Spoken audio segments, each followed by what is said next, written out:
Taste the Daily. Vadachennai வடக்கு கிழக்கு மாவட்டம் பெரம்பூர் தெற்கு பகுதியில் மாற்றுக் கட்சியினர் அதிமுகவில் இணையும் நிகழ்ச்சி நடைபெற்றது. வடசென்னை வடக்கு கிழக்கு மாவட்ட கழக செயலாளர் RS ராஜேஷ் முன்னிலையில் அமமுகவைச் சேர்ந்த 50 பேர் அக்கட்சியிலிருந்து விலகி அதிமுகவில் இணைத்துக் கொண்டனர். இந்நிகழ்வின் போது கழக நிர்வாகிகள் பலர் உடனிருந்தனர். திருநெல்வேலி வண்ணாரப்பேட்டையில் உள்ள அதிமுக மாநகர் மாவட்ட அதிமுக அலுவலகத்தில் பாஜக உள்ளிட்ட மாற்றுக் கட்சிகளைச் சேர்ந்த ஏராளமானோர் அதிமுகவில் இணைந்தனர்.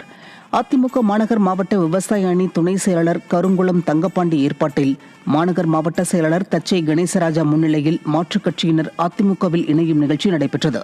இதில் கழக நிர்வாகிகள் பலரும் பங்கேற்றனர்.